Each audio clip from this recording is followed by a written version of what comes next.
রাজধানীর মোহাম্মদপুর জেনেভা ক্যাম্পে প্রায় 50,000 মানুষের বসবাস। এখানকার অধিকাংশ মানুষ বিভিন্ন কাজ করে সংসার চালালেও কিছু মানুষের আয়ের মূল উৎস মাদক বিক্রি। ক্যাম্পের যে কোনো জায়গায় যে কোনো সময় হাত বাড়ালেই মিলে ভয়ঙ্কর মাদক, হিরোইন, গাঁজাসহ যে কোনো মাদক দ্রব্য। লম্বা সিরিয়াল দেখে মনে হবে এ বুঝি গলির পানির লাইন, কিন্তু ভুল ভাঙবে একটু সামনের ভিডিও দেখলেই। গোপনে ধারণ করা ফুটেজে দেখা যায় নগদ টাকার বিনিময়ে বিক্রি হচ্ছে ভয়ঙ্কর মাদক, হিরোইন। স্কুল কলেজের শিক্ষার্থী কিংবা বুরকা পরা নারীদের মাধ্যমে ক্যাম্পে প্রবেশ করে মাদক। সূত্র জানিয়েছে, ঢাকা সিটির হিরোইন সম্রাট রায়বাজারের পিচ্চি আরিফের থেকে মাদকের চালান আসে জেনেভা ক্যাম্পে।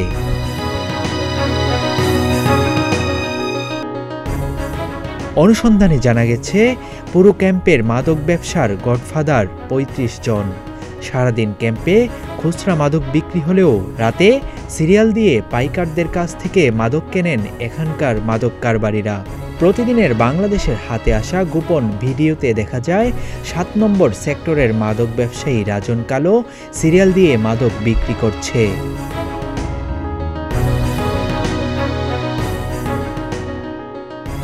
খোঁজ নিয়ে জানা গেছে, জেনেভা ক্যাম্পের 1 ও 2 নম্বর সেক্টরের মাদক ব্যবসা নিয়ন্ত্রণ করে খুরশেদ, পাকিস্তানি রাজু, আলমগীর, কানি রেহেনা, রাজাসরুপি, শাহজাদা আশরাফি ও তার 2 ছেলে আদিল, ফাইজান। এদের সবাইকে নিয়ন্ত্রণ করে পুলিশের সোর্স রিয়াজ। কোনো মাদক কারবারি গ্রেপ্তার হলেও টাকা পয়সার দেন দরবারও করে রিয়াজ। তবে অভিযোগের বিষয়ে জানতে তাকে ফোন করা হলেও তিনি ফোন কেটে দেন। আপনি যে নম্বরে কল দিয়েছেন নম্বরটি ব্যস্ত আছে। বুইয়া সোহেল রানা, রাজন কালো 7 নম্বর সেক্টরের মাদক ব্যবসা নিয়ন্ত্রণ করে। তাদের সহযোগিতা করে সীমা, আরিফ, লালা, ইকবাল। সূত্র বলছে, এই সেক্টরের মাদকের কারবার চলে আলফালা মেডিকেল রোডে। জানা গেছে, 8 নম্বর সেক্টরে নূর ইসলাম চারকুট 2 ছেলে ইরফান, বুমা ইমরান, এই 2 ভাই মিলে গালকাটা মনুর সিন্ডিকেটের সাথে লিপ্ত হয়ে মাদক ব্যবসা করে। 9 নম্বর সেক্টরের মসজিদ আল বশির সড়কে ইয়াবা বিক্রির আসর বসায় গালকাটা মোমো, টুনটুন, শাহ আলম, ইমতিয়াজ, কালা ফয়সাল। এছাড়াও অভিযোগ রয়েছে, ক্যাম্পের 7 নম্বর স্কুলের গলিতে সৈয়দপুরিয়া গ্রুপের নৌসাদ, সাদ্দাম, আফতাব বম, নেত্রী নার্গিস, তার বড় মেয়ের জামাই মাচুয়া সাইদের জামাই আমিন মাদক ব্যবসা করে। তবে মোহাম্মদপুর থানার ওসি জানান, প্রতিনিয়ত মাদক কারবারিদের ধরতে অভিযান পরিচালনা করা হচ্ছে।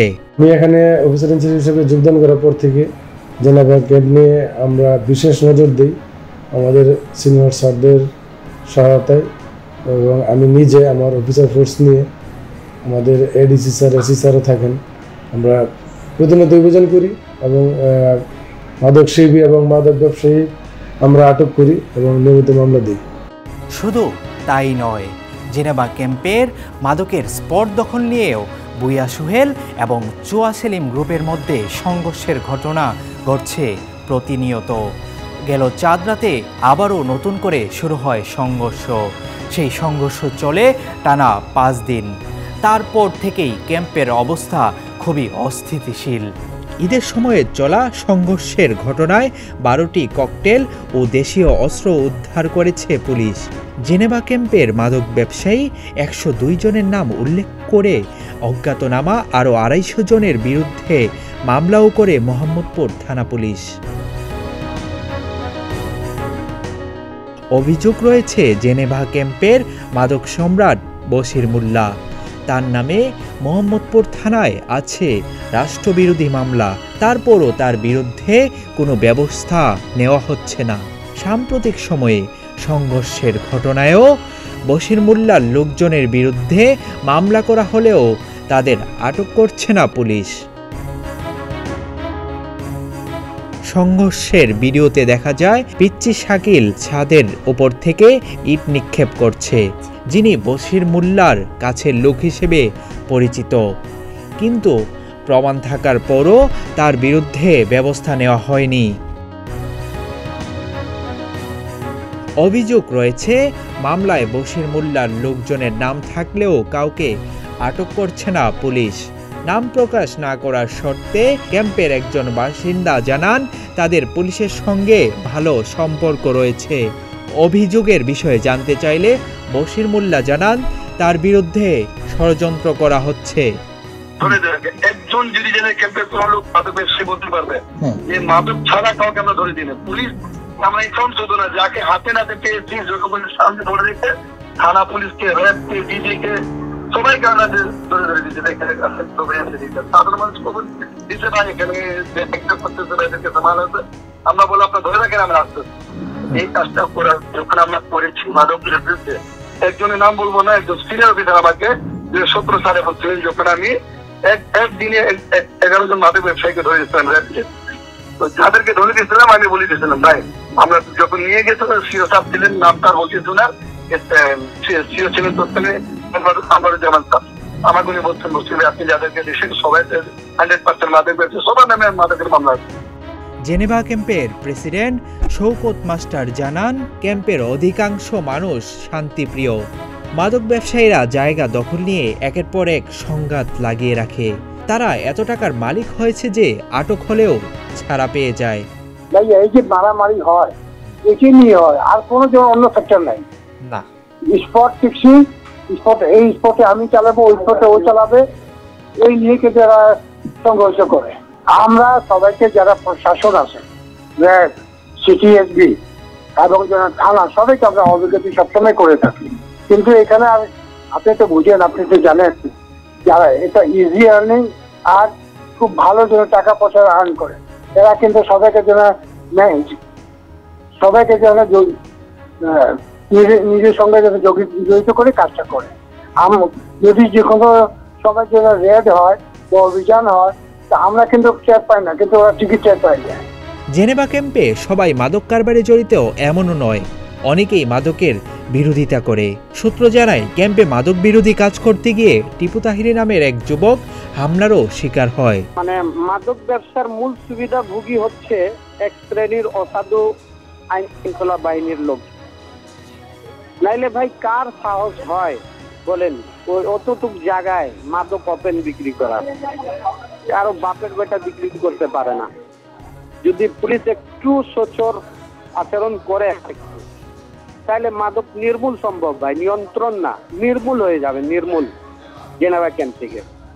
আর আপনারা তো সহযোগিতা করতেই আছেন, আপনারা নিউজ প্রকাশ করতেছেন, অন্যান্য সাংবাদিকরা নিউজ প্রকাশ করতেছে, কিন্তু ছবি টবি দেওয়ার পরেও পুলিশের নাগের ডোগায় ওই ছবি, যাদের ছবি আপনারা প্রকাশ করতেন, তারা নাগের ডোগায় ঘুরে পুলিশের সাথে চলাফেরা করে।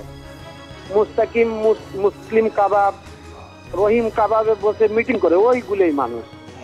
আবার সিএস থেকে তাদের নাকও বাদ চলে যায়, আর নিরীহ সাধারণ মানুষ কোনোভাবেই মামলা থেকে অব্যাহতি পায় না। জেনেভা ক্যাম্পের মাদক সাম্রাজ্য যতই বড় হোক না কেন, প্রশাসন চাইলে একদিনে এই সাম্রাজ্য ভেঙে ফেলা সম্ভব বলে মনে করছেন জেনেভা ক্যাম্পের চেয়ারম্যান। প্রশাসন যদি ঠিক করে, একদিনে সব ঠিক হয়ে যাবো স্যার, একদিনে সব ঠিক হয়ে যাবো। আপনি রেপকে ধরেন, রেপ যদি করে সব ঠিক হয়ে যাবো। রেপ কিন্তু রাখতে হবো, রেপ ছাড়া হবে না স্যার। ভাইয়া এটা নিয়ে আমি অনেক কিছু করছি ভাইয়া, এখানে পারতেছি না বুঝলেন। আমি নানা ভাইলে কথা হয়েছিল, উনি রেপ দিয়ে বলছিল, রেপকে দিয়ে বলছিলাম, কথা বলছিলাম, কিন্তু কিছু ফলাফল পাই না। আমার কাছে পুলিশ উদ্দেশ্যও আছেন, আমি রেপ সঙ্গে বসছিলাম অনেকবারে, আমি অনেক আমি পারি না ভাই, আর পারছি না ভাই, আমি এগুলা কি করবো। রাজধানীর মোহাম্মদপুর, মিরপুর সহ বিভিন্ন জায়গায় ছড়িয়ে থাকা বিহারি ক্যাম্পগুলো এখন মাদকের স্বর্গরাজ্য। এখানকার শান্তিপ্রিয় বাসিন্দারা বলছেন, মাদক মুক্ত হবে তাদের ক্যাম্প, শান্তি ফিরবে ঘরে ঘরে। আবু বকর রায়হান, প্রতিদিনের বাংলাদেশ, ঢাকা।